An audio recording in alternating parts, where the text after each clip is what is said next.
না। আজকে 80 বছর বয়স হয়েছে, এতদিন বাঁচতামও না। আমি ছেলেবেলায় যে নির্যাতন সহ্য করেছি, কবে কে আমার গলায় পাড়া দিয়ে পৃথিবীতে থেকে বিদায় করে দিত। তাই ভালো আছি বলছি এক কথায়। আপনার মাধ্যমে আপনার এই অনুষ্ঠান যে যারা দেখছে, যারা শুনছে, আমি সবাইকে আমার আন্তরিক অভিনন্দন জানাচ্ছি, কৃতজ্ঞতা জানাচ্ছি। কদিন আগে পবিত্র ঈদ গেছে, ঈদ মোবারক জানাচ্ছি। জি। আপনার মোহাম্মদপুরের বাসায় আমি গেছি। আপনার স্ত্রীর মৃত্যু, স্ত্রীর সঙ্গে আমার পরিচয় ছিল। আমি খুবই দুঃখ জানাচ্ছি যে আপনি তাকে হারিয়েছেন। এটা আপনার জন্য একটা বড় ধরনের লস। আপনার জন্য সমবেদনা এবং তার আত্মার মাগফিরাতও কামনা করছি। আপনার একটি আ অন্য সন্তান তো আছেই, তবে ছোট্ট মেয়েটির কথা জানতে চাই। যেই যেই মেয়েটিকে আপনি অনেক পরম যত্নে একেবারে বৃদ্ধ বয়সে আগলে রেখেছেন, সেই মেয়েটি কেমন আছে? সে সময় আপনি খবরের শিরোনামও হয়েছিলেন। আল্লাহ রহমতে ভালো আছে, অসাধারণ। আমার বুকে যদি ওই মেয়েটি না আসতো, হয়তো আমি আজ থেকে 8-10 বছর আগেই চলে যেতাম। মানুষের বাঁচার কোনো ইচ্ছে না থাকলে মানুষ বাঁচে না। আমি একজন পাপী মানুষ, নির্বোধ মানুষ, ছোট ছেলেবেলার একেবারে অযোগ্য মানুষ। আমি রাস্তাঘাট দেখে, আলো বাতাস দেখে, প্রকৃতিকে দেখে আমি বড় হয়েছি। যদি মানুষ বলেন তাহলে তাই হয়েছি। ওই বাচ্চাটি যখন আমার বুকে এসেছে, অনেকেই মনে করেছে বাচ্চাটির ভীষণ ভালো ভাগ্য, কিন্তু আমার কেন যেন মনে হয় ওই বাচ্চাটির ভাগ্য নয়, আমারই ভাগ্য ভালো যে আল্লাহর এমন একটি সন্তান আল্লাহ আমাকে দিয়েছেন, যার জন্যে আমি ছোটবেলায় ওর অনেকবার নামাজে বসে আল্লাহর কাছে প্রার্থনা করেছি, হে আল্লাহ, এই বাচ্চাটিকে একটু বড় করে যেতে দিও। দেখতে দেখতে সে বেশ বড় হয়েছে, 19 বছর হয়ে গেছে, ও লেভেল পাশ করেছে। আমার বাড়ি ছিল দোজক, ভেস্ত দোজক দুটোই আমি দেখেছি। আমার স্ত্রী একদম সাদামাটা মহিলা, কখনো সখনো 50 টাকা নোট মনে করে 500 টাকা দিতেন বাজার করতে। আমি কেন যেন পণ করেছিলাম যে ওকে আমি আর কিছু বলবো না। হ্যাঁ, দু একবার প্রথম অবস্থায় আমি রাগ করেছি। প্রথম রাগ করেছিলাম, আমি ওর কাছে একবার পানি চেয়েছিলাম, খাবার পানি। কত দূর হতো, 30-40 ফিট দূরে থেকে এনে দিতে হতো। সরাসরি বলেছিল আমি পারবো না। আমি বুঝতে পারি নাই, আমার মন খারাপ হয়েছে। পরে সে আমাকে বলেছিল যে আমি কেন বলেছি, কিভাবে বলেছি আমি বুঝতেই পারি নাই। আমি তো কখনো কাউকে পানি এনে দেই নাই, তাই তালে তালে তোমাকে বলে ফেলেছি। এই দোজকখানায় যখন আমার ছেলে হলো দীপ, মেয়ে হলো কুড়ি, মা হিসেবে ছেলে মেয়েদের জন্য প্রাণ আকুল করে, আকুল করা প্রাণ থাকে সবসময়। কিন্তু আমার স্ত্রীকে দেখতাম মাঝে মধ্যে বাচ্চারা যদি ওর গায়ে ঘেঁষে বসতে চাইতো, ঘেঁষতে চাইতো, তখন খুব তাচ্ছিল্যের সাথে তাকে দূরে সরিয়ে দিত। অন্য কোনো কারণ নেই, শুধু কারণ হলো তার পরা যে কাপড় আছে সেটার ভাঁজ নষ্ট হতে পারে। আমরা এমন মায়ের সন্তান যে তার সন্তানরা যদি মায়ের শরীরের কোনো অংশ ছিঁড়ে নিয়ে যায়, আমার মা কখনো উহ করতেন না, আহ করতেন না। কিন্তু আমার স্ত্রী ছিলেন এরকম হালকা, আমার ছেলে মেয়েরা পাশের ঘর থেকে ডাকলে শুনতে পেতেন না, আমি ডাকলেও শুনতে পেতেন। কিন্তু এই আমার মামনি খুশি আসার পরে আমার এই ছোট মেয়েটা যদি টাঙ্গাইল থেকে ডাকতেন, টাঙ্গাইল থেকে আমার খুশি ডাকলে আমার স্ত্রী ঢাকা থাকলেও শুনতে পারত। আমি এটা অনেকবার মানে পরখ করেছি, অনেকবার বুঝতে পেরেছি। আমরা ডাকলে তখন বুঝতে পারতাম। ওই মেয়েটা আসার পরে, এই মেয়েটা আসার পরে আমার স্ত্রী হয়েছিলেন, মা হয়েছিলেন, নারী হয়েছিলেন, মেয়ে হয়েছিলেন, যথার্থ একটা মানুষ হয়েছিলেন। তাই আমার মা মনি, খুশিমণি খুবই ভালো আছে। আমাদের সবাইকে সে শাসন করে, আমরা তার শাসন মেনেও চলি।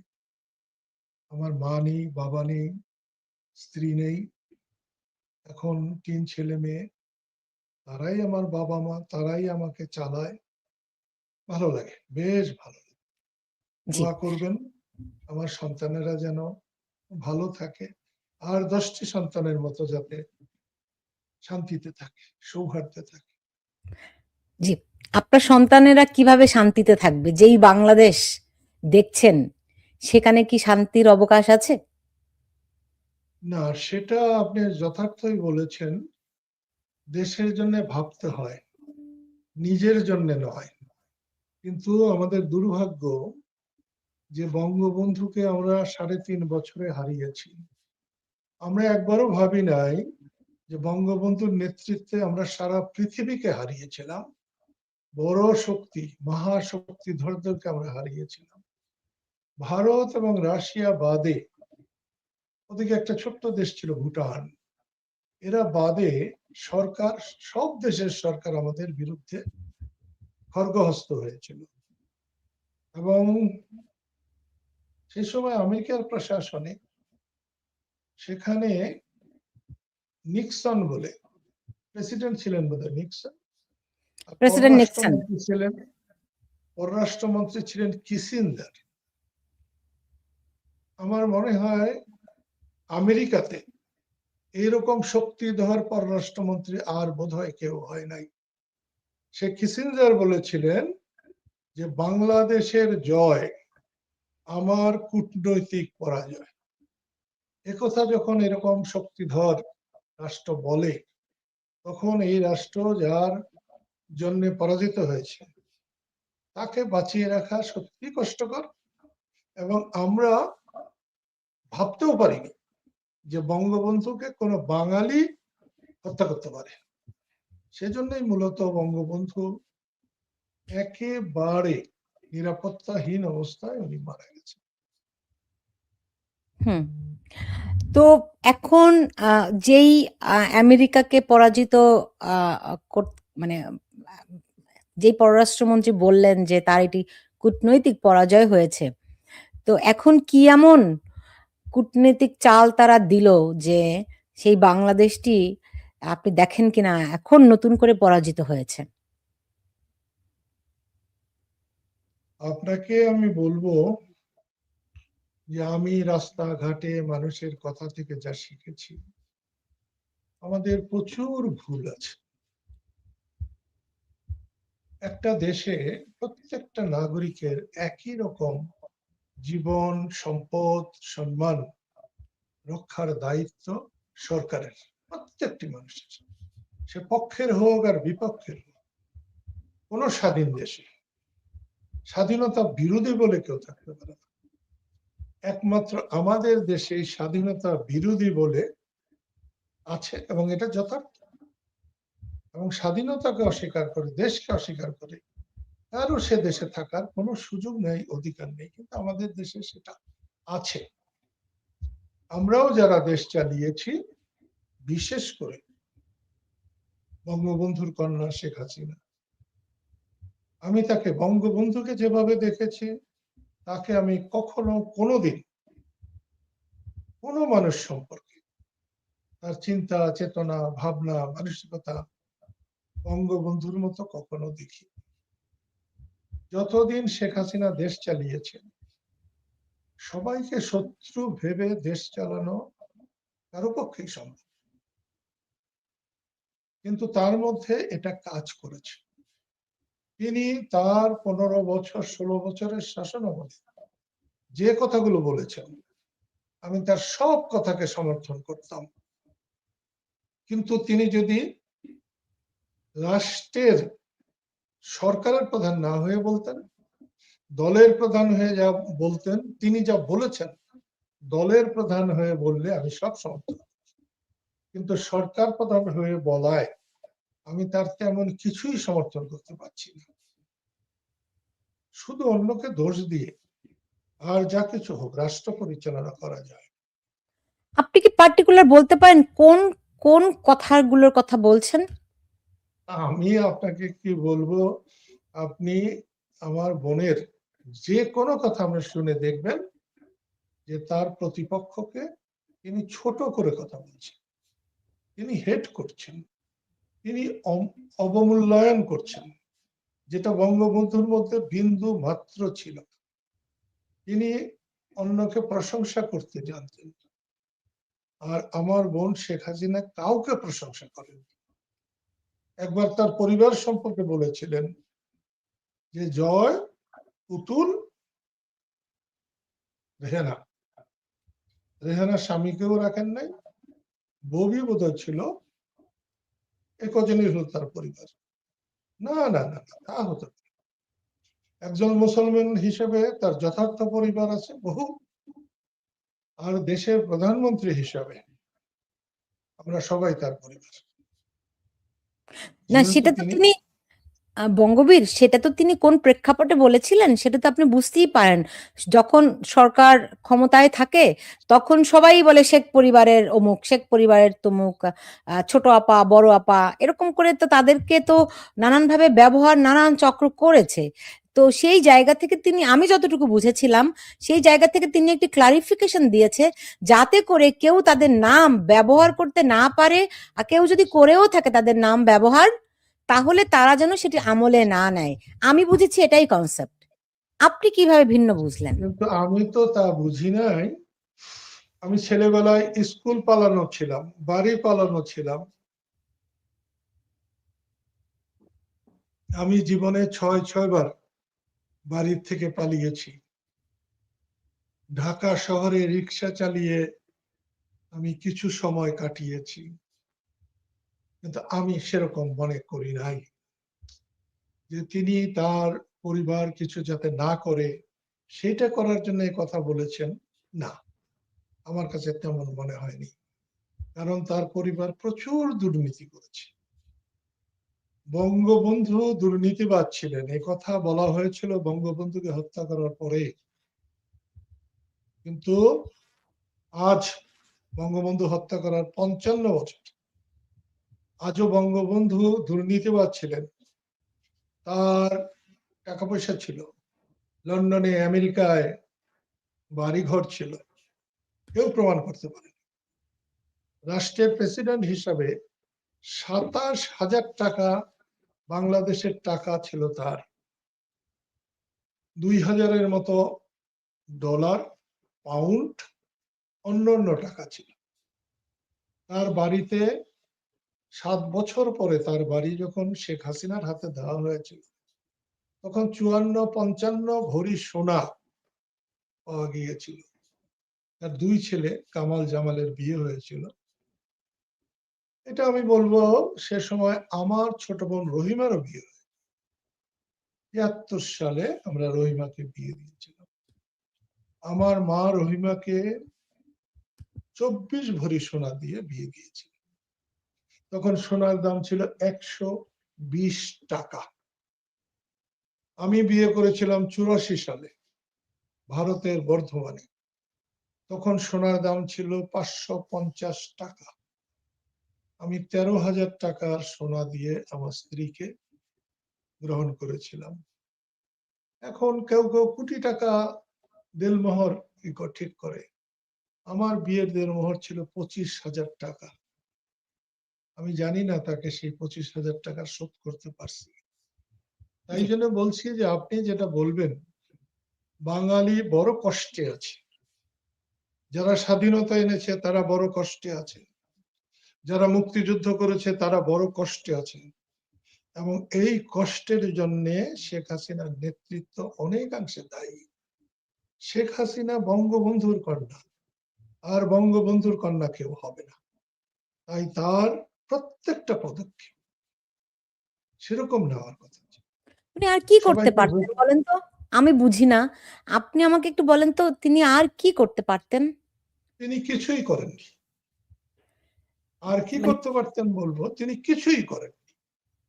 বাংলাদেশে যে রাস্তা 1 কোটি টাকা দিয়ে হতো, তার সময় সেই রাস্তা 24 কোটি টাকা দিয়ে হয়েছে। পৃথিবীর সমস্ত পৃথিবীতে সবচেয়ে বেশি খরচে, আমেরিকার চেয়ে বেশি খরচে ঢাকা থেকে যে রাস্তাটা এখন ফরিদপুরের উপর দিয়ে, গোপালগঞ্জের উপর দিয়ে গেছে, ভাঙা রাস্তা, সেটার খরচ তার চেয়ে বেশি ছিল। আমি আপনাকে সাথে আরেকটি কথা বলব, যে বঙ্গবন্ধু যেমন তাকে না, আমি আমি আমি আপনি আপনি আপনি একটা জিনিস বলছিলেন যে বঙ্গবন্ধু জীবিত থাকতে কেউ তাকে দুর্নীতিবাজ বলতে পারেনি। তার মৃত্যুর পরে তার যারা আমি বলবো যে এই ঘাতক গোষ্ঠী তারা তার বিরুদ্ধে দুর্নীতির নানান রকম প্রোপাগান্ডা রটিয়েছে।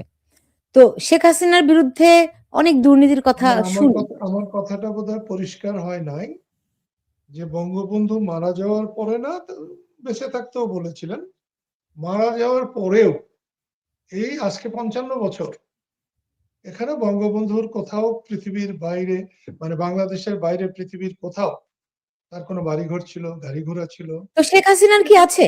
এই এই এটা তত্ত্ব এই যে ইউনূস সরকার গত আমার 18-20 মাসে তারা কি তার কোথাও কোনো ব্যাংক ব্যালেন্স, কোথাও কোনো আমার কথা বাড়িঘর কিছু দেখাতে আমার পেরেছে? আমার কথাটা আপনি শোনার চেষ্টা করেন। শেখ হাসিনার কি আছে, আপনার সঙ্গে এই টক শোতে বসে সেটা বলে শেষ করা যাবে না। শেখ হাসিনা যাদের দুর্নীতি পরায়ণ বানিয়েছেন, বা শেখ হাসিনার কারণে যারা দুর্নীতিবাজ হয়েছে, তার সংখ্যা সাংঘাতিক রকমের বড়, এবং রাষ্ট্রের অর্থ বিপুল পরিমাণ। এখানে একটা কথা আমি আপনাকে বলবো, হয়তো আপনি খুশি হবেন না।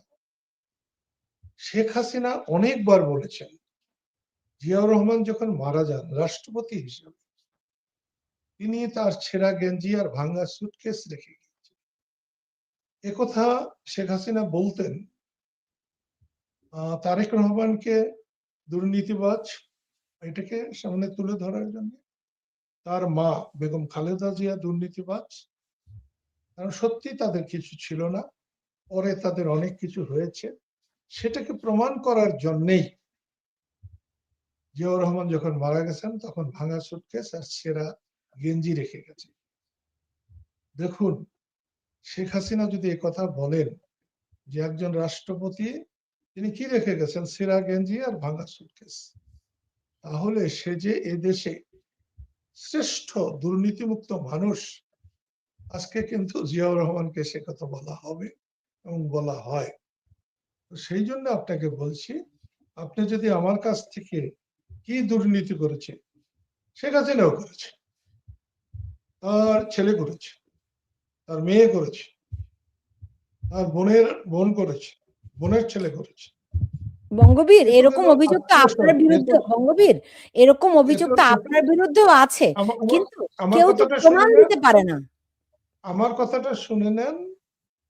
আমার কথাটা হলো যে শুধু তার আশেপাশের লোকেরাই করেনি। এসালাম বলে একজন মানুষ ছিলেন, যার সাধারণ টাকা পয়সাও ছিল না। আখতারুজ্জামান বাবু ছিল চিটাগাং এর বেশ ধনী মানুষ, বেশ অনেক বড়। তার জুতা স্যান্ডেল টানছেন কিনা বলতে পারবো না, কিন্তু তার কাছে কিছুই ছিল। কিন্তু আজকে ভাবা যায় না যে তার কত টাকা হয়েছিল এবং কত টাকা। আপনি একটা কথা মাঝখানে বলেছেন আমার নামে দুর্নীতির অভিযোগ আছে। হ্যাঁ, আমি এই দেশের সবচেয়ে বড় দুর্নীতিবাজ। যে মানুষটি স্বাধীনতার পর যদি আঙ্গুল তুলে বলতাম ঢাকা শহরের মতিঝিল থেকে মিরপুর পর্যন্ত আমার, কোনো বাপের বেটা ছিল না যে সেটাকে সেই সময় ফিরাতে। আপনি যদি আমার ঢাকা শহরে একটা বাড়ি দেখাতে পারেন, আমি যে বাড়িতে থাকি, মোহাম্মদপুরের যে বাড়িতে থাকি, ওটার বাইরে অনেকেই বলে অনেক কথা আছে, তো দেখান। এবং সেটা দেখাতে পারলে এবং তার জন্য যে কোনো শাস্তি আমি আনন্দের সাথে গ্রহণ করি। জি, বঙ্গবীর এমনিতে আপনার বিরুদ্ধে সবচেয়ে বড় যেটি অভিযোগ সেটি এরকম আর্থিক দুর্নীতি নয়। আপনার বিরুদ্ধে intellectual corruption এর অভিযোগ। ধরেন আপনি যাদের বিরুদ্ধে যুদ্ধ করেছেন, লড়াই করেছেন, যাদের হাতে আপনার মৃত্যু পর্যন্ত হতে পারত, সেই জামাতিদের সঙ্গে আপনি আতাত করেছেন এই অভিযোগ রয়েছে। আপনি দিগন্ত টেলিভিশনে নিয়মিত অনুষ্ঠান করতেন। আ এই অভিযোগগুলোকে আপনি আমলে নেন কিনা? এবং কেন তাদের আমি সঙ্গে এর একটাও আমি আমলে নেই না। কারণ দিগন্ত টেলিভিশন অন্যেরা যেমনি প্রোগ্রাম করে আমিও করেছি। সেখানে আওয়ামী লীগের অনেক নেতা অংশগ্রহণ করেছে। আপনি ভালো করে খোঁজ নেবেন, দিগন্ত টেলিভিশনের মালিকানা অনেকে অনেক শেয়ার কিনেছে আওয়ামী লীগের লোকেরা। আমি শেয়ারও কিনি নাই, কিনতে যাইও নাই। তেমন কোনো তো মুক্তিযোদ্ধা দিগন্তে যেতেন না। তখন তো আমি আপনি বাংলাদেশে। কি বলছেন? আপনি কি বলছেন? এমন কোন মুক্তিযোদ্ধা যেতেন না। আপনি এরপরে আমাকে ডাকবেন, আমি আপনাকে 50 জন যাদের নাম প্রাতঃস্মরণীয় আমি তাদের নাম বলে দেবো। জি, এটা আমি জানি। মুক্তিযুদ্ধে আমি জীবন বাজি রেখে অনেক দূর গিয়েছিলাম। সেইটা থেকে পিছিয়ে ফেলার জন্য যেমন আমার শত্রুপক্ষ চেষ্টা করেছে, ঠিক তেমনি যারা বড় বড় নেতা ছিলেন, এই ধরুন না আমার বড় ভাই লতিফ সিদ্দিকীর কথা ধরুন, তিনি আমার নেতা, আমি তার কাছে একটা বাচ্চা। মার্চ মাসে 71 সালের মার্চে লতিফ সিদ্দিকী একটা মিটিং ডাকলে যদি 10,000 লোক হতো, আমি মিটিং ডাকলে 1,000 লোক হতো। লতিফ সিদ্দিকী ডাকলে যদি 50,000 লোক হতো, আমি ডাকলে 5,000 লোক হতো। কিন্তু মার্চের 25 থেকে 16ই ডিসেম্বর 71 আমি এমন কি করলাম যে 72 সালে আমি মিটিং ডাকলে যদি 2 লাখ লোক হতো, লতিফ সিদ্দিকী মিটিং ডাকলে 2,000 লোক হতো। টাঙ্গাইলের সমস্ত আওয়ামী লীগ মিলে একটা মিটিং ডাকলে যদি 50,000 লোক হতো, আমি চেষ্টা করলে সেখানে 5 লাখ লোক হতো। নিশ্চয়ই এর কারণে তো আমার বিরুদ্ধে রাজনৈতিক কিছু কথা যাবেই। আপনি যেটা বললেন জামাতের সঙ্গে, আমি বলেছি আমি জামাতের সঙ্গে বেচতেও যাব না। আমি আমার ওয়াদাকে পূরণ করব এবং রাখবো। আমি মতিয়া চৌধুরীকে কিন্তু মন্ত্রিসভায় নেই নাই, যিনি বঙ্গবন্ধুর পিঠের চামড়া দিয়ে ডুগডুগি বাজাতে চেয়েছেন। আমি কিন্তু ওই যে জাসদের নেতা, ওনার নাম হচ্ছে ইনু, ওনাকে কিন্তু আমি মন্ত্রিসভায় নিইনি, শেখ হাসিনা নিয়েছে। আমি এখানে আরেকটা কথা আপনাকে বলবো, সে কথাটা হলো মুক্তিযুদ্ধটা আমাকে অনেক দূর এগিয়ে নিয়েছিলেন বলে বড় মানুষ হলে শত্রু হয়। আর এটা আমি উপলব্ধি করেছি, বড় কাজ করার পরে বেশি সময় বেঁচে থাকতে হয় না, এটা আমাকে দিয়ে এটা বলা। আপনি মনে রাখবেন, আমি ডক্টর কামাল হোসেনের নেতৃত্বে যে জোট হয়েছিল, সেই জোটে আমি সর্বশেষ গিয়েছিলাম এবং সেই ডক্টর কামাল হোসেনের জোটের সবার আগে আমি সেই জোট ত্যাগ করেছি। মানুষ আমাকে নিয়ে নানা কথা বলবে, এটা খুবই ভালো। এখানে আমার দর্শক একজন মন্তব্য করেছেন, আপনাকে একটা প্রশ্ন দিয়েছেন যে বঙ্গবীর আপনার বড় ভাই লতিফ সিদ্দিকী এবং আপনার নামেও অসংখ্য দুর্নীতির মামলা হয়েছে বিএনপির আমলে। এই বিষয়ে যদি কিছু বলতেন। না, আমার নামে এ পর্যন্ত একটা দুর্নীতির মামলা হয় নাই। লতিফ সিদ্দিকীর নামে সেই পাকিস্তান আমল থেকে মামলা হচ্ছে। পাকিস্তান আমলে ওনার নামে 116টা মামলা ছিল। মাত্র তাকে আমার কদিন আগে মনে অ্যারেস্ট করে নিয়ে গেল সন্ত্রাস দমন আইনে। ওটা তো সন্ত্রাস দমন, ওটা দুর্নীতি না। আচ্ছা, সন্ত্রাস দমন আইনে যে তাকে গ্রেফতার করে নিয়ে যাওয়া হলো, মানে দেশের আইনের শাসন পরিস্থিতি এখন কেমন দেখছেন? সংসদে রাজাকারদের দেশে দল এখন। দেশে আইনের শাসন নাই। অন্তর্বর্তীকালীন সরকার অধ্যাপক ইউনূসের আমলে আরো ছিল না। কারণ লতিফ সিদ্দিকীকে যখন গ্রেপ্তার করা হয়েছিল, তখন সন্ত্রাস লতিফ সিদ্দিকীর উপরে করা হয়েছিল। লতিফ সিদ্দিকীরা যারা মিটিং করতে গিয়েছিলেন তাদের উপর করা হয়েছিল। সেদিন সন্ত্রাসীদের নামে মামলা না দিয়ে যারা সন্ত্রাসে নির্যাতিত বা সন্ত্রাসিত তাদের নামে মামলা দেওয়া হয়েছে। সত্যি কথা, এটা আজকে বাংলাদেশে সত্যিকার অর্থে এখনো আইনের শাসন যথাযথ প্রতিষ্ঠিত হয়নি।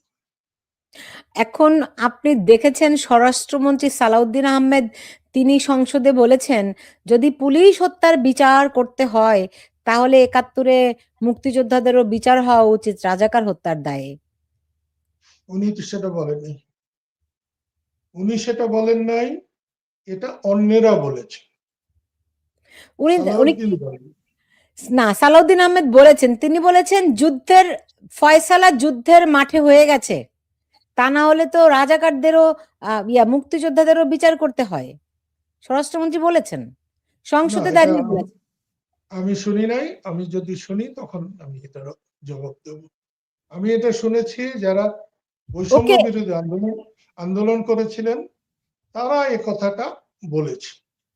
এবং তারা যখন ৭১-এর মুক্তিযুদ্ধ আর ২৪-এর এই আন্দোলন এক নয়, একের চেয়ে তো বেশি, ২৪-এর আন্দোলনকেই তারা মুক্তিযুদ্ধের চাইতেও বেশি প্রাধান্য দিয়েছেন, তখনই মানুষের অন্তর থেকে তারা মুছে যেতে শুরু করেছে।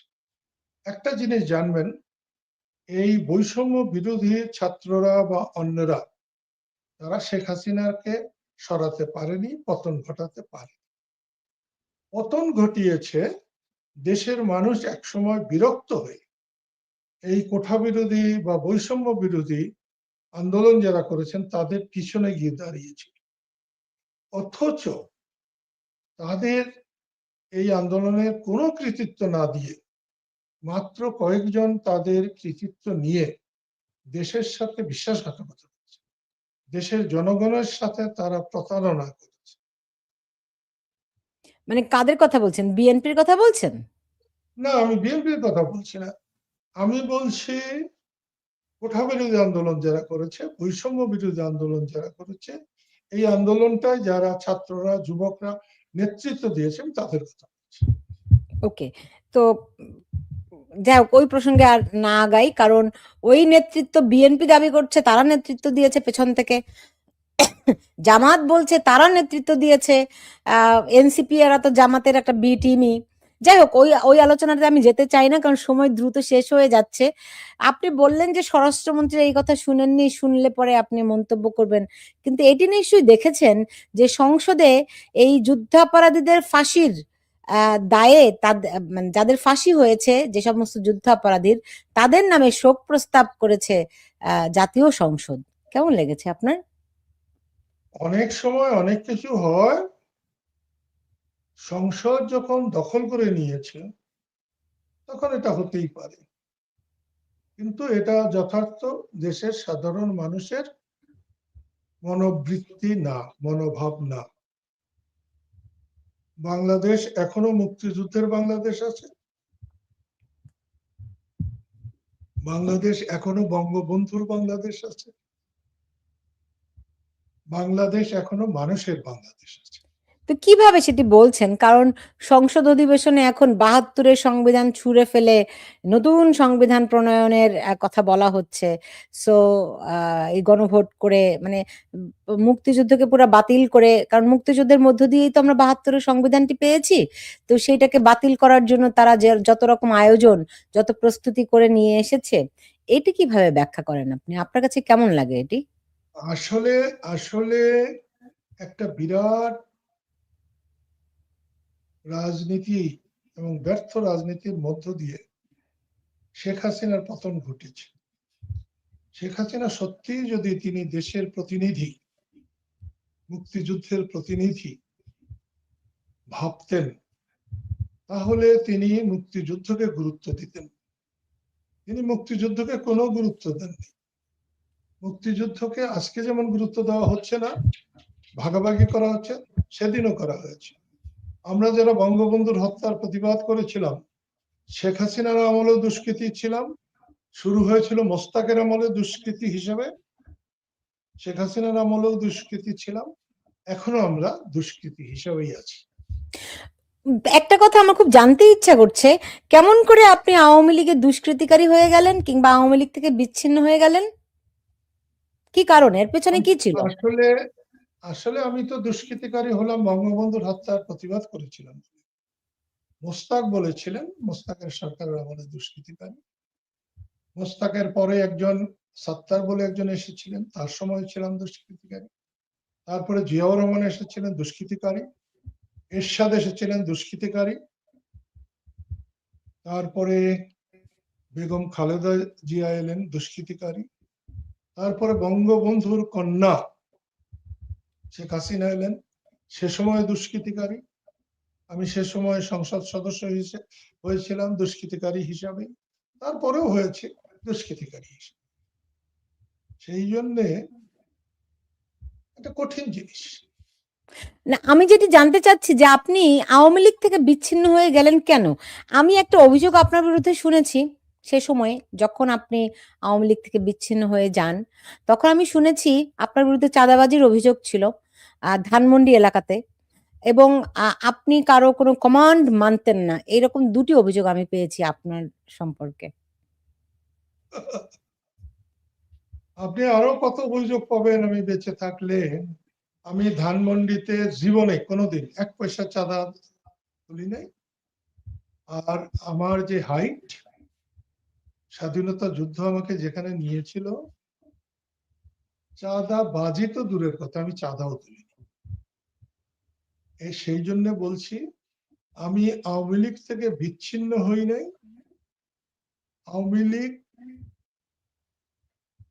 যে আওয়ামী লীগ মুক্তিযুদ্ধ করেছে, স্বাধীনতা এনেছে, যে আওয়ামী লীগ ছিল বঙ্গবন্ধুর, মৌলানা ভাসানীর, শেখ হাসিনার নেতৃত্বে আওয়ামী লীগ তা ছিল না।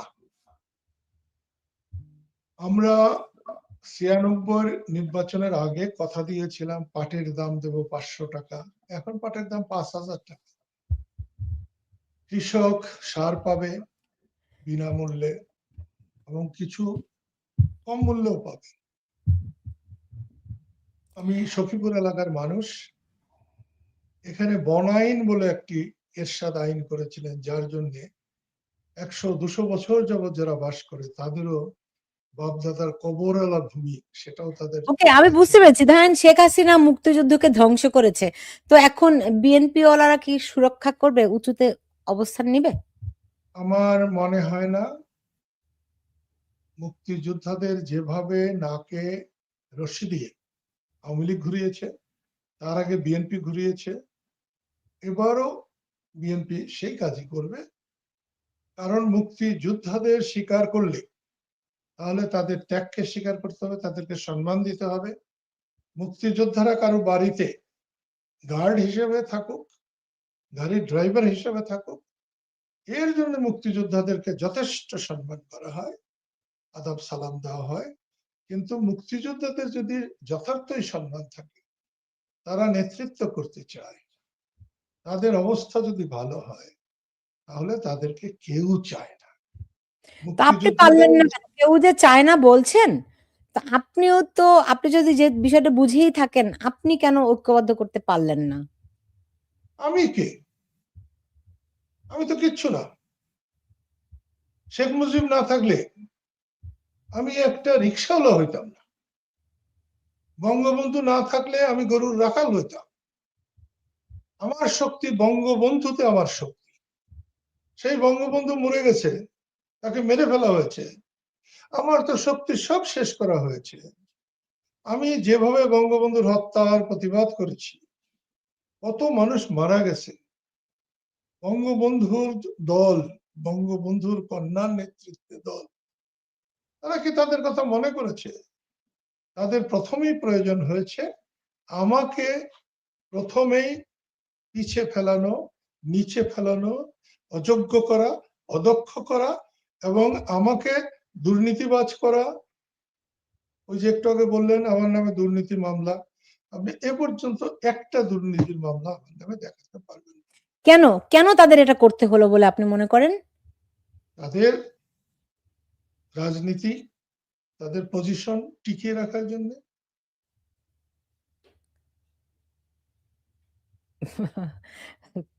মানে কি একা একা তো আর কেউ রাজনীতি করে না, রাজনীতিতে তো অন্য নেতাও থাকতে হয়, তাই না? আপনার কি মনে হয় না আপনি একতরফা এক তাকে চোখে অভিযোগগুলো করছেন?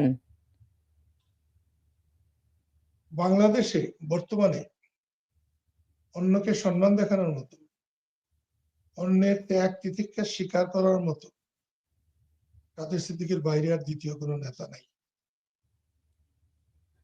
আমি কাউকে ছোট করা পছন্দ করি না। কাউকে ছোট করলে আমি মনে করি আমি নিজেও ছোট হলাম। তো বঙ্গবন্ধু বঙ্গবীর, আপনি বলছেন যে শেখ হাসিনাও সম্মান দেয়নি, কেউ সম্মান দিবে না। তো পরিণতিটা কি দেখেন? ১ নম্বর প্রশ্ন। ২ নম্বর প্রশ্ন, দেখুন ৯৬ সাল পর্যন্ত বাংলাদেশে জয় বাংলা তো এক প্রকার নিষিদ্ধই ছিল। বঙ্গবন্ধু বলাও নিষিদ্ধ ছিল। ৯৬ এ আওয়ামী লীগ এসে এগুলো আবার নতুন করে আমি বলি মুক্তিযুদ্ধকে অবমুক্ত করল। তো এখন আবার নতুন করে জয় বাংলা অঘোষিতভাবে নিষিদ্ধ। জয় বাংলা বললে তাকে জেলে ধরে নিয়ে যাওয়া হচ্ছে। তাই না? তো বিএনপিও তো মুক্তিযোদ্ধাদের দল দাবি করে তারা, তাই না? সো আপনি আপনি বিষয়গুলো মানে মানে আপনার বিবেচনায় কি মনে হয় যে মুক্তিযুদ্ধ আসলে শেষ? না, মুক্তিযুদ্ধ কোনোদিন শেষ হবে না। পৃথিবীর কোথাও মুক্তিযুদ্ধ শেষ হয় নাই। পৃথিবীর বহু দেশে যারা স্বাধীনতা এনেছে তারা পরে পরাজিত হয়েছে, নানাভাবে নিগৃহীত হয়েছে, কিন্তু তারা আবার রুখে দাঁড়িয়েছে। তো এখন বাংলাদেশ, কি আপনার মনে হয় ডক্টর ইউনূসের আমল আর এই বিএনপির আমল এর মধ্যে পার্থক্য দেখেন? আমি আপনাকে একটা কথা বলবো, অনির্বাচিত সরকারের চাইতে যে কোনো ভাবে নির্বাচিত সরকার হাজার গুণ ভালো। একটা কথা আমি স্পষ্ট করে এর আগেই বলেছি যে আমি অধ্যাপক ইউনূসকে চিনতে পারিনি, বুঝতে পারিনি। ডক্টর কামাল হোসেনের অনুরোধে আমি অধ্যাপক ইউনূসের বিপদের সময়, যখন গ্রামীণ ব্যাংক ধ্বংস হতে বসেছিল, সে সময় না হলেও আমি ১০-১৫ বছর তাকে আমি ছায়ার মতো তাকে সঙ্গ দিয়েছি। তাকে আমার অত্যন্ত ভালো মানুষ মনে হয়েছে। আমি এও বলেছি যে বঙ্গবন্ধু বেঁচে থাকলে বঙ্গবন্ধু দুহাত আগলে অধ্যাপক ইউনূসকে বুকে চেপে বলতেন, আমার ইউনূস বাংলাদেশের সম্মান বৃদ্ধি করেছে। কিন্তু তার মেয়ে তাকে সুদখোর, ঘুষখোর বলেছে। আমার কাছে মনে হতো একজন সম্মানী লোককে অসম্মান করা হতো। কিন্তু তার 18 মাসের অন্তর্বর্তীকালীন সরকারে আমার মনে হয়েছে শেখ হাসিনা অনেক আগে চিনেছেন। আমরা লম্বা মানুষ, লম্বা মানুষরা সাধারণত কিছুটা বেকুব হয়, তাই আমরা অনেক পরে চিনেছি। অধ্যাপক ইউনূস এনজিও করার জন্য হয়তো ফিট হতে পারে, রাষ্ট্রের জন্য না, বা অন্য কোনো কাজের জন্য। তো সঙ্গত কারণে প্রশ্নটি আমার করতেই ইচ্ছা করছে, আপনি বেয়াদবি নেবেন না। তো ধরেন শেখ হাসিনা যাকে এত বছর আগে চিনলেন এবং আপনি স্বীকার করে নিলেন শেখ হাসিনা আগেই চিনেছেন, ফলে তার বিবেচনাবোধের উপর কি সবার একটু সম্মান রাখা উচিত নয়? যেখানে আপনারাই স্বীকার করছেন যে আপনাদের বিবেচনাবোধে ঘাটতি আছে, মানুষ আপনারা চিনেন না। হ্যাঁ, এক অর্থে আপনি বলতেই পারেন, কিন্তু রাষ্ট্র চালানোর জন্য সার্বিকভাবে যে সহনশীলতা, পরমত সহনশীলতার যে প্রয়োজন হয়, সেটা আমার ভগ্নির মধ্যে আমি দেখিনি। ওই তাহলে তো আপনার প্রশ্নের যে প্রশ্নটা করলাম সেই প্রশ্নের উত্তরটা তো হলো না। আপনি দেখেননি, সো আপনার দেখায় তো ঘাটতিও থাকতে পারে। সেটা তো আমরা আমার নিশ্চয়। দেখায় বাংলাদেশে যত মানুষ আছে, যত রাজনীতিবিদ আছে, আমার দেখা সবচেয়ে দুর্বল না, শেখ ঠিক হাসিনা আছে। এম এ পাস করা। আচ্ছা, Sheikh Hasina M A pass করা মানুষ। আমি তো ক খ গ ঘ এবিসিডি আমি করিনি ভালো করে। জি। বঙ্গবন্ধু বঙ্গবন্ধু মারার আপনি, দিনে জি, আমি আপনি যদি ধরেন এখন দেখেন আপনি আওয়ামী লীগকে এখন যে ইউনূস সরকার তার কার্যক্রম নিষিদ্ধ করে রেখেছে, এখনো অব্যাহত আছে, এটি আপনি কি মনে করেন? কোন রাজনৈতিক দলের কার্যক্রম বন্ধ করার কোনো ক্ষমতা নেই, উচিত না। দেশের মানুষ মেনেও নেয়নি, আমি নিজেও মেনে নেই না। যে দল বাংলাদেশের স্বাধীনতা এনেছে, যে দল এখনো অর্ধেক জনসমর্থন যে কোনো মুহূর্তে অর্জন করতে পারে, আছে, সেই দলকে নিষিদ্ধ করা, তার কার্যক্রম নিষিদ্ধ করা কোনো অধিকার কোনো সরকার নেই। সেই দলের নেতাদের যারা অন্যায় করেছে, যারা দুর্নীতি করেছে, তাদের নামে মামলা হতে পারে, বিচার হতে পারে, কিন্তু দলের নামে মামলাও হতে পারে না, বিচারও হতে পারে না। দেখবেন অতি অল্প সময়ের মধ্যে এগুলা সব ঠিক হয়ে যাবে। আওয়ামী লীগের মতো একটা দল শেখ হাসিনার নেতৃত্ব ভুল থাকতে পারে, আওয়ামী লীগ ভুল না। একেবারে গ্রাসরুটে যে আওয়ামী লীগের কর্মীটা, যে আওয়ামী লীগের নেতাদের বউয়ের কানের দুল বিক্রি করে নেতারা আসলে খাওয়িয়েছে, তাদেরকে কেউ আওয়ামী লীগ করা থেকে বিরত করতে পারবে না। জি। বঙ্গবীর, একটা জিনিস, একটা প্রশ্ন আমি করছি আপনাকে। আপনারা যারা দলের সিনিয়র, যারা ধরেন বঙ্গবন্ধুর সঙ্গে রাজনীতি করেছেন, বঙ্গবন্ধুর শিষ্য বলেন, আদর্শ বলেন, সেই তার সঙ্গে বিচরণ করেছেন। তো শেখ হাসিনা যখন দেশে ফিরলেন, অভিযোগটি এরকম, আপনারা তখন শেখ হাসিনার নেতৃত্ব মানতে চাইতেন না। তার চেইন অফ কমান্ড, আপনারা যারা সিনিয়র ছিলেন সবসময় এটিকে আপনারা মানে সিরিয়াসলি দেখতেন না, এবং আওয়ামী লীগকে দুই ভাগে বিভক্ত করলেন, একটা বঙ্গবন্ধুর আওয়ামী লীগ আর একটা শেখ হাসিনার আওয়ামী লীগ। এটা কি সঙ্গত হয়েছে আপনাদের জন্য? আপনি যেটা শুনেছেন সেটা পুরোপুরি সত্য নয়। আর একটা জিনিস হচ্ছে রাজনৈতিক নেতা, কর্মচারী, রাজনৈতিক কর্মী আর কর্মচারী কখনো এক নয়। আমরা যারা বঙ্গবন্ধুর সঙ্গে কাজ করেছি, তারাও আমরা যারা কর্মীর মতো ছিলাম, কর্মচারীর মতো ছিলাম না। আপনি খুব ভালো করে দেখবেন, এত বড় একটা ধাক্কার পরেও যদি এরকমই থাকে যে শেখ হাসিনাই সব, তাহলে ভবিষ্যৎ অন্ধকার। কোনো ঝড় থেকে, তুফান থেকে, আঘাত থেকে শিক্ষা নিতে হয়, এবং আমার মনে হয় আমরা সবাই শিক্ষা নেব। আপনি কেমন করে দেখেন, আমি আবার ওইটাতে আসি যে আপনি স্বীকার করছেন যেহেতু ইউনূসকে চিনতে পারেননি, আপনাদের বিবেচনায়, জীবন দর্শনে, দেখার চোখে ঘাটতি আছে, খামতি আছে। তো শেখ হাসিনার প্রতি তার কর্মীদের যে আস্থা, এটি তো পাহাড় সম, তার ধারে কাছে কেউ নাই। এবং দেখেন, এই সেই শেখ হাসিনা, আমি প্রশ্নটি আপনাকে করছি, এই সেই শেখ হাসিনা যিনি ২১ বছর পর দলকে ক্ষমতায় এনেছেন, এবং দীর্ঘ বাংলাদেশের ইতিহাসে প্রথমবারের মতো এত দীর্ঘ সময় তিনি ক্ষমতায় থেকেছেন, তাই না? দেশের অভূতপূর্ব উন্নয়ন করেছেন।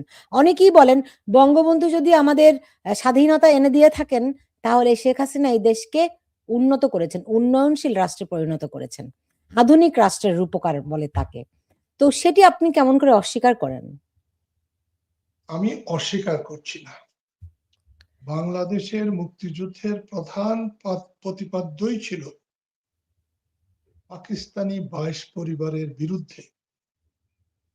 আমরা ২২ পরিবার চাই না, আমরা আম জনসাধারণের মুক্তি চাই, সামঞ্জস্য চাই, আর্থিকভাবে স্বাবলম্বী হতে চাই। যে পাকিস্তান ২২ পরিবারের হয়েছিল, সেই ২২ পরিবারের হাত থেকে বাংলাদেশ সৃষ্টি করে এখন 2 লাখ পরিবারের হাতে বাংলাদেশ গেছে, বাকিরা তো 5% সম্পদেরও মালিক। এখানে একটা কথা আপনাকে আমি বলবো, আমরা বঙ্গবন্ধুর সঙ্গে ছিলাম। বঙ্গবন্ধু যদি 22 পরিবারকে টিকতে দিতেন, দেশ স্বাধীন হওয়ার পরেও ধনী লোকগুলোকে আরো ধনী হতে দিতেন, আমেরিকার সঙ্গে হাত মিলাতেন, পৃথিবীর অন্যান্য যাদের সঙ্গে হাত মিলালে তিনি বেঁচে থাকতে পারতেন, প্রেসিডেন্ট থাকতে পারতেন, সেটা হতো।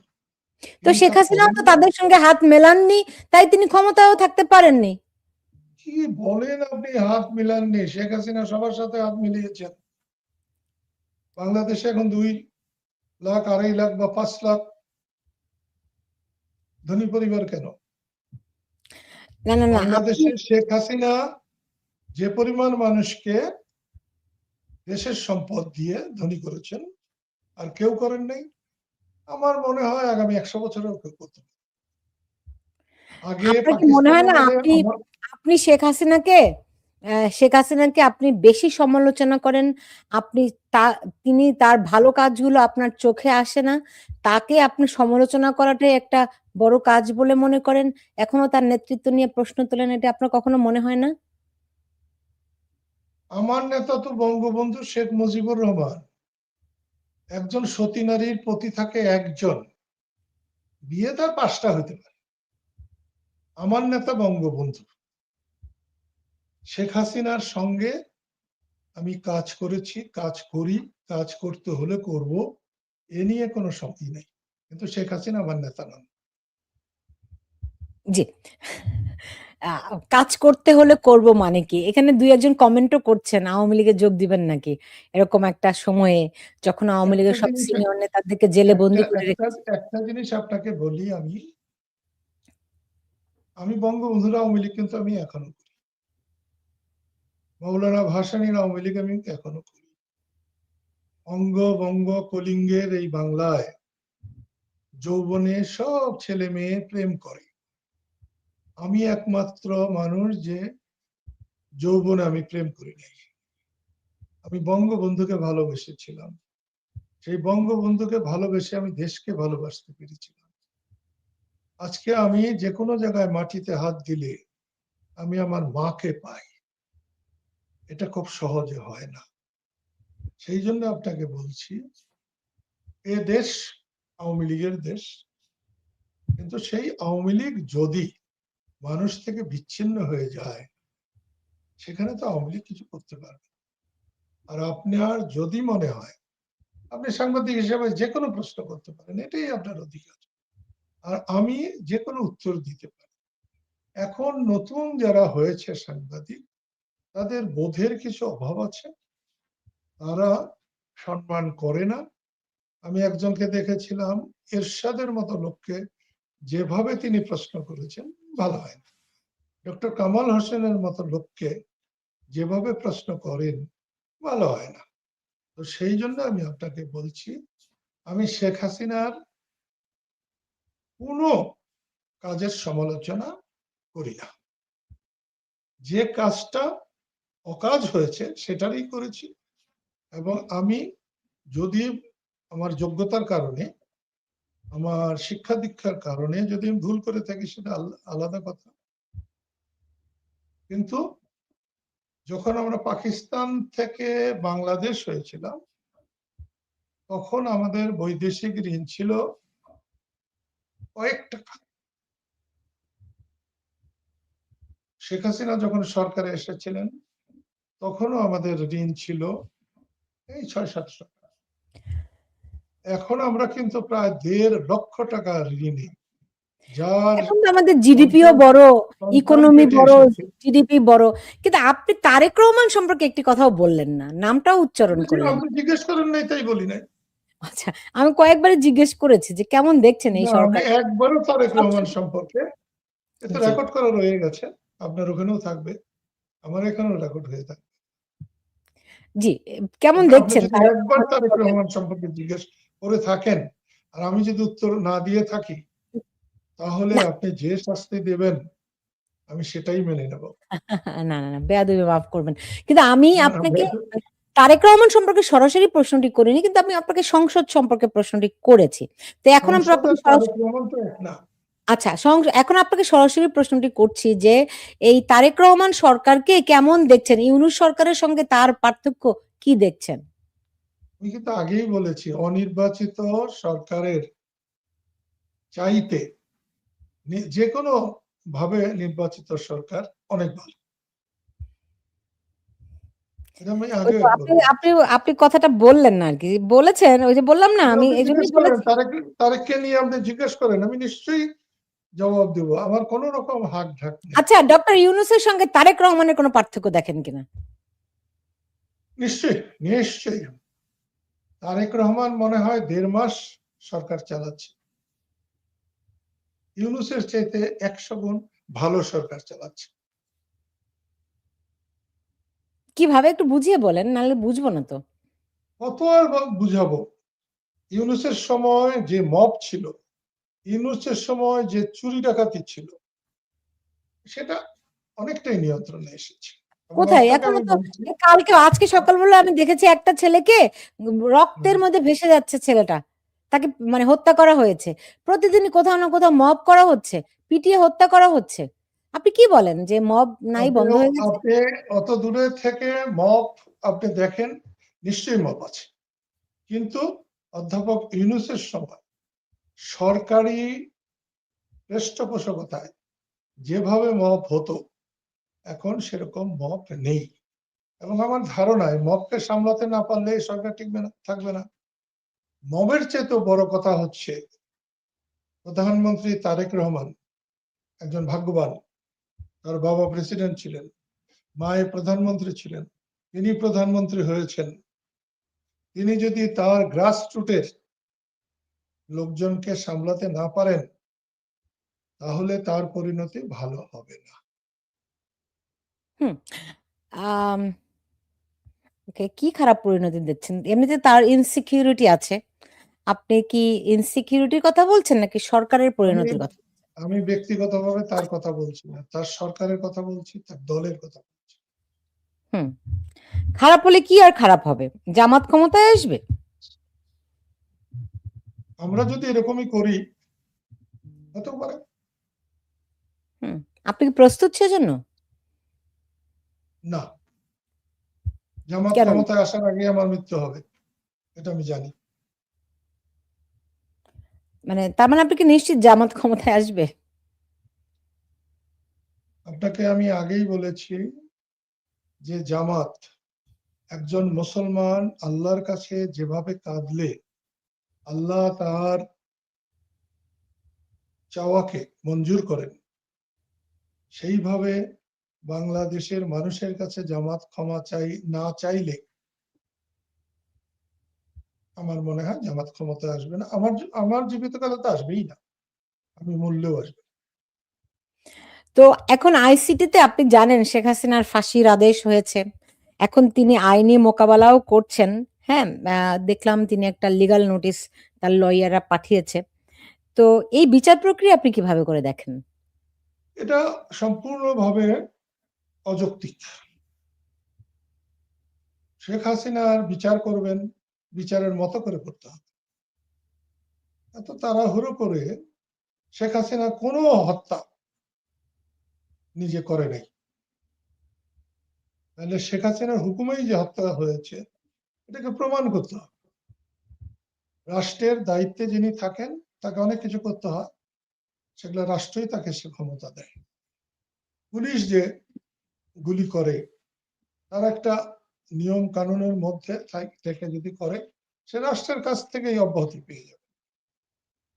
তো সেই জন্যে শেখ হাসিনা এবং আরো যাদের বিগত সরকারের যাদের নামে মামলা করে শাস্তি দেওয়া হয়েছে, এটা বিচারের নামে অবিচার হয়েছে, এর কোনো অর্থ হয় না। দেশের মানুষও এটাকে গ্রহণ করে না। হুম। আ আ কিন্তু আওয়ামী লীগের কার্যক্রম নিষিদ্ধ, শেখ হাসিনার বিরুদ্ধে ফাঁসির আদেশ, দলের সিনিয়র নেতারা জেলখানায়। তো সেখানে আপনি কি বোধ করেন আপনার করণীয় কিছু আছে? নিশ্চয়ই আছে, আমি তো সেটা করি। আমি তো আমার কথা বলি না, আমি তো সবসময় বঙ্গবন্ধুর কথা বলি। আমি তো আমার কথা বলি না, আমি স্বাধীনতার কথা বলি, মুক্তিযুদ্ধের কথা বলি, মুক্তিযোদ্ধাদের কথা বলি। এবং আমরা না থাকলে এতদিন যারা ক্ষমতায় অথবা যারা বিরোধী দলে, তারা সবার ঘরে ঘুঘু চড়াত। তাই আমাকে নিয়ে যাই বলেন, আমার সেটা সহ্য করার ক্ষমতা আছে, আল্লাহ আমাকে না চাইতেই দিয়েছেন। এখানে একজন একটা প্রশ্ন করেছেন যে শেখ হাসিনাকে বোন বলেন, কিন্তু তার বিপদের দিনে আপনি একটি কথাও বলেন না, উল্টো এখন আরো। আশ্চর্য, আশ্চর্য ব্যাপার, আওয়ামী লীগের শেখ হাসিনার ভক্তদের কোনো বোধ শক্তি নাই বলে এরকম কথা বলেন। এবং শেখ হাসিনাকে তারাই ধ্বংস করেছে, তার এই ভক্তরা, বোধহীন ভক্তরা। আমরা অনেক আগে থেকেই শুনে এসেছি, বুদ্ধিমান শত্রু বুদ্ধিহীন বন্ধুর চাইতে ভালো। শেখ হাসিনাকে তারাই ডুবিয়েছে, আমি ডুবাতে যাইনি। শেখ হাসিনাকে বোন বলি, সে আমাকে ভাই বলে। শেখ হাসিনা আমাকে যে যত্ন নিয়েছে, একমাত্র আমার মা সেই যত্ন নিতে পেরেছে। একজন মানুষ হিসাবে শেখ হাসিনা আমার কাছে মায়ের মতো। যা আমি সমালোচনা করি তা তার কাজের সমালোচনা। মতিয়া চৌধুরীকে মন্ত্রী বানানোর সমালোচনা করি।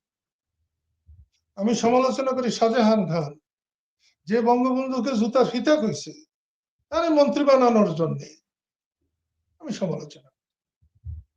আপনি তো মানলেন না যে আমেরিকায় একটা রাস্তা বানাতে যে খরচ পড়ে, আমার ইসের থেকে আরিচা, আরিচা না, পদ্মা সেতুর ওপারে ভাঙাতে যে রাস্তাটা হয়েছে, 281 কোটি টাকা করে প্রতি কিলোমিটার রাস্তার খরচ হয়েছে। বঙ্গবীর ধরেন, আওয়ামী লীগ সরকার ক্ষমতা নাই, তারা 2 বছর মতো হয়ে যাচ্ছে, 20 মাস হয়ে গেছে, কিন্তু তার চেয়ে বেশি লুটপাট এই ইউনূস সরকার 18 মাসে করেছে। আপনি তো সেটি একটি বারের জন্য বললেন না। আমি তো সেটা স্বীকারই করি, 100 বার বলি। ইউনূস সরকার কখনো কখনো একটা রাষ্ট্র চালানোর জন্য উপযুক্ত ছিলেন না। তারা প্রায় সবাই দুর্নীতিবাজ।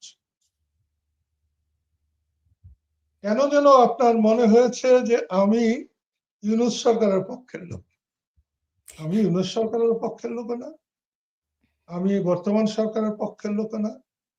কিন্তু বর্তমান সরকার ভালো করলে আমি সেটা বলবো, খারাপ করলে সেটা বলবো। না, আপনি কারোরই পক্ষে না, তবে শুধু শেখ হাসিনার বিপক্ষে, এই কথা আমি বহু বছর ধরেই শুনি আমি আর কি। শেখ হাসিনার বিপক্ষে নই, আমি শেখ হাসিনার ভুল কাজের বিপক্ষে। এবং আমার এখন বলতে ইচ্ছে করে যে তার পক্ষে কিছু কথা বলে তাকে আরো নষ্ট করার চেষ্টা করা হচ্ছে।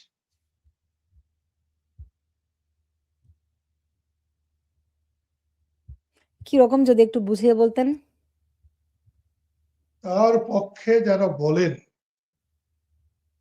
পক্ষে বলে তাকে স্বাভাবিক অবস্থায় আসা থেকে এখনো দূরে রাখার চেষ্টা করা হচ্ছে।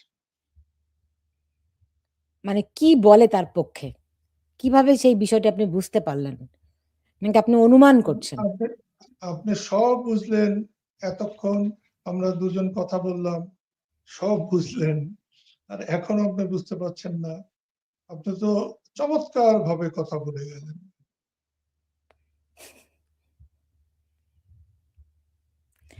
আপনি শেষ পর্যন্ত বকাবকি করবেন, আমি বকাবকির মধ্যে যেতে চাই না। আপনার বকাবকি খুব ক্ষুরধারও, আমি আগে একবার খেয়েছিলাম, ওইদিকে আর আগাতে চাই না। না বঙ্গবীর, এখন যে পরিস্থিতি, এই সংকট থেকে উত্তরণের উপায় কি আছে বলেন? আচ্ছা, আপনি এবং বলেন আওয়ামী আমাকে লীগেরই ছোট বা কি করে। করণীয় আছে বলে আপনার মনে হয়? না, আমাকে ছোট করে আপনাদের কোনো লাভ আছে?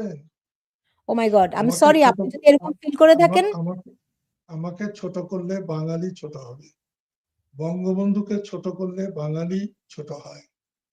আমি আজকে সম্মান চাই না, কারো কাছেই চাই। কেন? বঙ্গবন্ধুর যে দেশে সম্মান থাকে না, সেই দেশে আমার সম্মানের কোনো প্রত্যাশা করার কোনো মানেই হয় না। এখন সবাই মিলে কাজ করা দরকার। আমি সব, বাংলাদেশটা আমার জমিদারি, এরকম ভাবা উচিত। ওকে, কিন্তু বাংলাদেশ এখান থেকে জনগণ, বাংলাদেশ এ- জনগণের দেশ, সাধারণ মানুষের দেশ। সেই সাধারণ মানুষকে খুশি করে চলা দরকার। একটা জিনিস আপনি মনে রাখবেন, মুক্তিযুদ্ধের সময় বাঙালির মানবিক গুণাগুণ, সাহস যে পরিমাণ বৃদ্ধি হয়েছিল, নৈতিকতা যে পরিমাণ বৃদ্ধি হয়েছিল, আমরা এখন পৃথিবীর সব দেশের চাইতে নৈতিকতাহীনতায় আমরা প্রথম স্থান অধিকার করি। সবার চাইতে আমাদের এখন মনোবল নাই, নৈতিকতা নাই, সত্য মিথ্যার পার্থক্য নাই। আমি মুক্তিযুদ্ধের সময় দেখেছি, জয় বাংলা বলা একটা লোককে শতবার আঘাত করার পর, এমনকি গুলি করে হত্যা করার আগ পর্যন্ত সে জয় বাংলা বলা লোক পাকিস্তান জিন্দাবাদ বলে নাই, জয় বাংলা বলেই মারা গেছে। আবার এও দেখেছি, যারা পাকিস্তান জিন্দাবাদ বলতো, দু চারজন আমাদের হাতে ধরা পড়েছে, কখনো তারা মুক্তি পাওয়ার জন্যে জয় বাংলা বলে, যারা পাকিস্তান জিন্দাবাদ বলে এসেছে, জয় বাংলা বলে তারা মুক্তি পায় নাই, মুক্তি নেয় নাই। আজকে কিন্তু সামান্য লোভ দেখালেই একজন আরেক দিকে যায়, আরেকজন আরেক দিকে যায়, যা খুশি করানো যায়। এখান থেকে আমাদের বেরিয়ে আসতে হবে। আমাদের মানসিকতা শক্তিশালী হতে হবে। আমাদের নৈতিক গুণাগুণ তাকে শক্ত করতে হবে। আমাদের মানবিক মূল্যবোধ, জি সেটা শত্রু মিত্র সকলের প্রতি একই রকম মানবিক মূল্যবোধ থাকতে হবে। জি কিন্তু ধরেন আওয়ামী লীগের এখন যেই নেতৃত্বের সংকট বলা হচ্ছে, তো এখান থেকে আপনি কি কোনো নেতাকে দেখেন? আমার সঙ্গে অনেকেরই কথা হয়, কিন্তু তাদের পরিবর্তন আমি দেখি।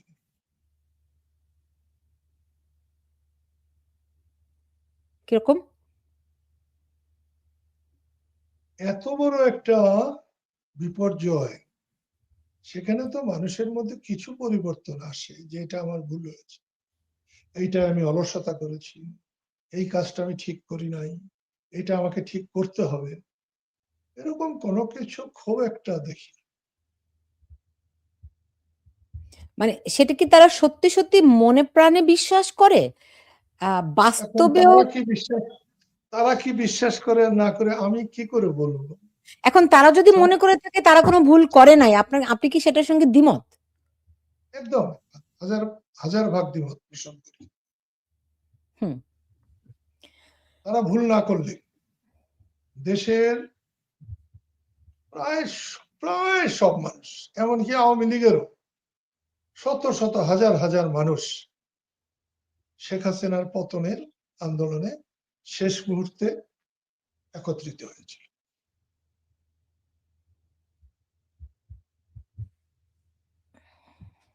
জি, আজকে আমি শেষ করব। বঙ্গবীর, আপনার কথা থেকে শেষ পর্যন্ত যা বললেন, তাতে করে আমি বুঝলাম না যে মুক্তিযুদ্ধর বাংলাদেশ যদি পুনরুদ্ধার করতে হয় কিভাবে হবে, সেটি শুনতে পেলাম না, বুঝতে পারলাম না। সবাই খারাপ, তাহলে ভালোটাকে কার হাত ধরে সত্যি সত্যি মুক্তিযুদ্ধের বাংলাদেশ গড়ে উঠবে? আপনি আপনি আমার সব জিনিসই উল্টো দিকে টেনে নেবার চেষ্টা করেছেন। সব খারাপ আমি বলিনি, সব খারাপ বলিনি।